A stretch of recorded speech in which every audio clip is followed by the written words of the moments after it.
सुमित जी, हत्या, crime, police का कोई एक्शन नहीं, एक दूसरे के खिलाफ बयानबाजी बंट रहा है। अमेरिका किस ओर जा रहा है अमेरिका ये? सबसे पहले नितिन जी, जो आज जो बड़ी चिंता की विषय 3-4 मुद्दे अमेरिका में खुल के सामने आ रहे हैं और जिनको हमें हाईलाइट करना जरूरी है। कारण क्या है कि ये ना हमारे घर तक मतलब आग पहुंची है। देखिए, पहले विषय है कि अमेरिका में जो बंदूकें बेची गई है वो आबादी से कोई कहता है 2.5 गुना, कोई कहता है 3.5 गुना ज्यादा है। यानी कि अगर 35 करोड़ की आबादी है तो 70 करोड़ से ज्यादा बंदूकें बिक चुकी है। कोई कह रहा है ये 80-90 करोड़ के आसपास का भी हिसाब किताब बन रहा है। वहां आप किराने की दुकान पे, लिटरली किराने की दुकान पे जाके बंदूक खरीद सकते हैं, ऑटोमेटिक बंदूक खरीद सकते हैं। कुछ स्टेट्स ऐसे हैं जैसे टेक्सास है, वहां दो दो बंदूक भी आप रख सकते हैं। तो मतलब जहां हमारे यहाँ भिंडी आलू प्याज बिकता है वहां उसी दुकान पे बंदूक बिकती है। वहां शायद पनीर आपको नहीं मिलेगा पर बंदूक आराम से मिल जाएगी। ये एक परिस्थिति है अमेरिका की। उसके अलावा शहरों पे गलियों में $300 में आपको ऑटोमेटिक पिस्टल धड़ल्ले से मिलता है। ये ब्लैक में मतलब खुलेआम बिकता है, मतलब कोई ऐसा कोई वो है नहीं। समस्या ये है कि समाज में बंदूक जो घुस गई है बहुत ज्यादा घुस गई है, बहुत भयंकर घुस गई है। और यहाँ गन लॉबीज हैं जो कहते नहीं नहीं साहब, बंदूकों पे प्रतिबंध लगा वाला, कोई लाइसेंस की जरूरत, खुला कर दो, उनका बस चले, वो तो मतलब फुटपाथ पे बैठे बैठे सेल लगा दे बंदूकों की, ऐसी परिस्थिति वहां पे हो गई है। अब ये समस्या अमेरिका में चल रही थी। और मैं आपको बता दूं, वॉशिंगटन डीसी जो अमेरिका की कैपिटल है साहब, जहां डोनाल्ड ट्रंप का दफ्तर है, जहां से वो दुनिया भर को हुंकारे लगाता है, उस डिस्ट्रिक्ट में सबसे ज्यादा मर्डर होते हैं। उस जगह में सबसे ज्यादा मर्डर होते हैं। ये परिकल्पना कीजिए, दिल्ली में अगर शांति पथ वाला एरिया, अगर इसमें सबसे ज्यादा मर्डर हो तो कैसी परिस्थिति होगी। लगभग लगभग वहां ऐसी परिस्थिति है। और अमेरिकन उसको लेके बिल्कुल आराम है। मास शूटिंग्स कितनी हुई है इस पे हम बात कर चुके हैं, मैं आंकड़े दे चुका हूं। मतलब हर एक दिन लगभग लगभग एक मास शूटिंग हो रही है। दिन में लगभग 2 मास शूटिंग्स हो रही है। लोग मरते जा रहे हैं, परिस्थिति खराब हो रही है। भारतीय मूल के लोगों के साथ डिस्क्रिमिनेशन हुआ, हमने बात की पहले भी। भाई जो नॉर्थ हॉलीवुड का किस्सा था, भाई कई सारे ऐसे किस्से थे जहां हमारे एक सिख बुजुर्ग को सिर्फ उसलिए मारा पीटा गया, वो सिख थे और हिंदुस्तानी दिखते थे। तो हिंदुस्तानियों के खिलाफ ऐसे रेशल क्राइम वहां बढ़ते रहे। अब इसमें एक नया प्रकरण आता चार्ल्स कर्क का। ये चार्ल्स कर्क, ये एक कंजर्वेटिव था, ये डोनाल्ड ट्रंप के करीबी था, मित्र जैसा था। और जेडी वेंस का तो मान लीजिए छोटा भाई था, ये बहुत करीबी था। इसका एक यूट्यूब चैनल भी था। ऑपरेशन सिंदूर जब हुआ नितिन जी, इन्होंने भारत का समर्थन किया। इन्होंने पाकिस्तान को एक क्रीपी प्लेयर बताया, एक डाइसी प्लेयर बताया। उन्होंने कहा जी ये पाकिस्तान जो है, या इस्लामिक आतंकवाद पलता है, उसके कारण ये सारे लफड़े यहाँ होते हैं। और इन्होंने डोनाल्ड ट्रंप को ये भी कहा था, भाई जरा तुम पाकिस्तान से दूर हो, ऑफिशियली इन्होंने कहा था। जबकि इस बंदे ने H1B वीजा का भी विरोध किया, ये भी मैं बता दूं। तो ऐसा नहीं कोई भारत का बहुत बड़ा मित्र था, पर हाँ एक कंजर्वेटिव था, पाकिस्तान के परिप्रेक्ष्य में ठीक बात करता था। अब ये यूनिवर्सिटियों में जाता था, इसका यूट्यूब चैनल भी था, यूनिवर्सिटियों में जाके वाद विवाद होता था कि ये जो युवा है इनके दिमाग में सही चीज डाली जाए। यूनिवर्सिटियों पे कब्जा किया है वोक्स ने, यूनिवर्सिटियों पे कब्जा किया ये पैलेस्तीन वालों ने, यूनिवर्सिटियों पे कब्जा किया लेफ्टिस्ट कबाल ने। अभी उथा यूनिवर्सिटी गए थे, वहां इनका वाद विवाद संभाषण हो रहा था, तो 200 मीटर दूर से कोई इनको गोली चला के मार देता, सीधा यहाँ गर्दन पे गोली लगती है और गर्दन ये लगभग वहीं कोलैप्स हो जाते हैं, वहीं खत्म हो जाते हैं। अब विशेषता ये है, अगर आप इस अटैक को देखें, ये यूनिवर्सिटी के अंदर अटैक किया गया, जहां हजारों बच्चे बैठे, हजारों छात्र बैठे, उनके बीच अटैक हुआ। इनके पास कुछ सुरक्षा भी मानी जाती किसी लेवल की थी, उसके होते हुए अटैक हुआ। याद कीजिए नितिन जी, डोनाल्ड ट्रंप पे 3 3 अटैक हुए, डोनाल्ड ट्रंप बच गए क्योंकि कान के यहां गोली छू के यहां नहीं गई, ऐसे निकल गए। मतलब भगवान ने बचा लिया, अन्यथा 1 मिलीमीटर भी गोली इधर होती तो डोनाल्ड ट्रंप का भी यही हाल होता था। पर इसमें एक ट्विस्ट है, डोनाल्ड ट्रंप पे जिस राइफल से हमला हुआ वो AR-72 है। AR-72 ऑटोमेटिक रिकॉल राइफल है, मतलब जिसमें गोली अगली खुद चढ़ती है, मतलब ऊपर। तो रिकॉल राइफल में क्या होता है, एक गोली चलाई तो दूसरे में निशाना हिल जाता है। तो याद कीजिए, जब पहली गोली लगी थी डोनाल्ड ट्रंप को, उसने कई सारी गोलियां चलाई पर वो लगी नहीं, इधर उधर निकल गई और डोनाल्ड ट्रंप बच गए। अब की बार एक बोल्ट राइफल का यूज किया गया। जो राइफल मिली है मॉजर मेड राइफल है, पुरानी है, तो कहते हैं अमेरिका में इंपोर्ट होती है, कोई कहता है अमेरिका में बनती है। बोल्ट राइफल है, बोल्ट यानी कि वो छिटकनी वाली राइफल है। ये स्नाइपर राइफल है। AR-72 स्नाइपर राइफल नहीं है, स्नाइपर राइफल है। 200-300 मीटर दूर से निशाना लगाना, यानी कि जो भी किलर था ये मिलिट्री ट्रेंड था, ये प्रोफेशनल स्नाइपर था। ये कोई मतलब ये बालक बुद्धि वाला काम नहीं है, प्रोफेशनल ट्रेनिंग चाहिए, विंड स्पीड देखनी है, वो देखनी। इसने एक गोली चलाई, मात्र एक गोली चलाई, कर्क मर गया और गया। राइफल इसने भाग डंप कर दी और ये निकल गया। अब सवाल ये है कि अगर ये राइफल इंपोर्टेड है, अमेरिका में भी आजकल मिलती, आराम से नहीं मिलती, बोल्ट राइफल का इस्तेमाल करते हुए आपने ट्रंप के एक राइट हैंड बंदे को खुलेआम उथा यूनिवर्सिटी में मार डालते हो, और अमेरिका में कुछ नहीं होता। मतलब आप देखिए कितने सुरक्षित है अमेरिका के लोग, कितने सुरक्षित है अमेरिका का कॉमन व्यक्ति। अगर ये चीजें पॉलिटिकल एक्टिविस्ट के साथ हो रही है जो प्रेसिडेंट वेस्ट प्रेसिडेंट के करीबी माने जाते हैं, राइट हैंड माने जाते हैं, तो सोचिए गन वायलेंस की परिस्थिति की। अब कॉमन आदमी है साहब, आप जैसा मेरे जैसा आदमी की तो औकात ही नहीं, हम तो गाजर मूली कभी भी कोई काट देगा। ये एक चीज है जो चीजों को बढ़ा रही है। पहले अमेरिका में गतिरोध होता था, आपकी हमसे बात नहीं, मेरी आपसे बात नहीं, बहस होगी। अब नितिन जी लगता है कि सीधा गोली से हिसाब किताब हो रहा है, क्योंकि ट्रंप ने कहा हम छोड़ेंगे नहीं। अब भी किलर के कुछ स्केच तो निकले पर मिला नहीं है।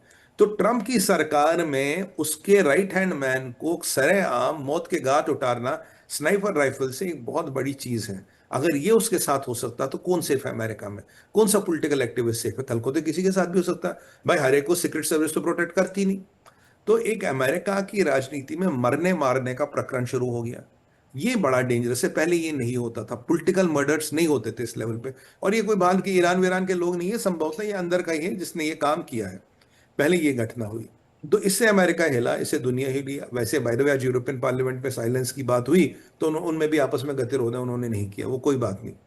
अब ये जो भारतीय मूल के व्यक्ति जिनके डलास में इंसिडेंट हुआ, इसका एक क्यूबन व्यक्ति से कुछ भाई फैक्ट्री वो मोटल में मैनेजर थे, इन्होंने कहा भाई ये मशीन मशीन कुछ खराब थी, वॉशिंग मशीन को लेकर कुछ वाद विवाद हुआ। ये क्यूबन व्यक्ति आता सा मशाटी लेके आता है, इसके पीछे भागते हैं, अपने जान बचाते हैं। ये मोटल में अंदर आते हैं जहां इनकी धर्मपत्नी और बच्चा बैठा, उसके सामने वो मशाटी से इनकी गर्दन काट देता है। इनके सर को मतलब फुटबॉल की तरह बाहर पार्किंग में धक्का मारते हुए ले जाते हो, डंपर के ऊपर ऐसे रख देता है। ये आदमी क्रिमिनल था, इस आदमी को पहले आइस ने पकड़ा था, इस आदमी को जो बाइडेन ने छुड़वा दिया कि भाई ये सुधर गया, ये क्रिमिनल रिकॉर्ड है इसका। बट अगर आप इस घटना को देखेंगे, देखिए वाद विवाद कभी भी होते, पहले यार कोई बंदूक और मशाटियां तो नहीं निकालता था। हुआ क्या, ये जो एक सिस्टमेटिक वायलेंस डोनाल्ड ट्रंप ने शुरू की है भारतीय मूल के लोगों के अगेंस्ट, ये जो हमारे नॉर्थ कैलिफोर्निया में जो सरदार जी हमारे थे, 70 साल के बुजुर्ग थे, जो उनके खिलाफ वायलेंस हुआ, क्यों हुआ? क्योंकि कहीं ना कहीं आपने हिंदुस्तानियों को, भारतीयों को घृणा का पात्र बनाया।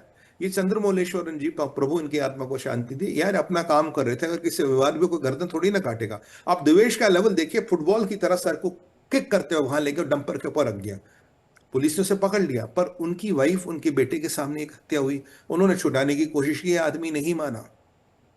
ये जो भारत और भारतीयों को घृणा का पात्र बनाया गया, ये जो बताया गया भारत हमारी नौकरियां ले रहा है, H1B स्कैम है, भारत हम सारा खून चूस रहा है, ये जो पीटर नवैरो कहता है कि आप वंपायर्स हो, आप खून चूसने वाले वो ड्रैक्यूला हो, ये जितने उल्टे सीधे आरोप हमारे लगाए, हमारी सभ्यता पे जो हमला हुआ, उसका कारण मैं मानता हूं ये जो मिस्टर चंद्रमौलेश्वरन जी है, इनका जो निर्मम होती है, वही सरकार कहती है, इसका कारण है अमेरिका में बढ़ता हुआ देवेश। अमेरिका की जनता को यह बताना भारतीय भैया तुम्हारा सब लूटने आए हैं, मतलब भारत का पैसा चाहिए, भारत का टैलेंट चाहिए, भारतीय नहीं चाहिए। एक विचित्र विडंबना। आप सोचिए ऐसा इस लेवल का रेशियल क्राइम दिन दहाड़े मशाटी लेके अमेरिका में नहीं होता, सब गोली गोली चलने के इंसिडेंट हो जाते हैं, ये नहीं होता।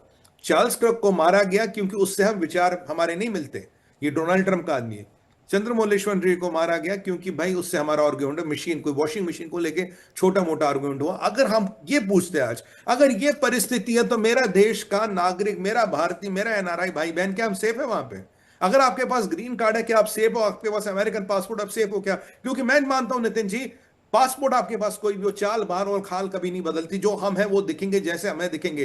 क्या हमारे हमारे रंग भेद, जो हमारा फीचर है, उसके कारण हमें टारगेट किया जाएगा? पीछे हमारी महिलाओं के साथ अभद्र व्यवहार हुआ, पीछे एक स्टूडेंट मारा गया, ऐसे कई सारे किस्से साहब। नितिन जी आप इन किस्सों को देखेंगे तो बहुत सारे किस्से। अब ये जो घृणा का माहौल ट्रंप और उसकी सरकार ने पैदा किया भारतीयों के खिलाफ, अब तो साहब आप किसी से आपकी मतलब मुझे लगता पार्किंग लॉट पे बहस हो जाए या पार्किंग टिकट को लेके वो भी बंदूक निकालने लगेगा, क्योंकि बंदूकों की वहां कमी है नहीं।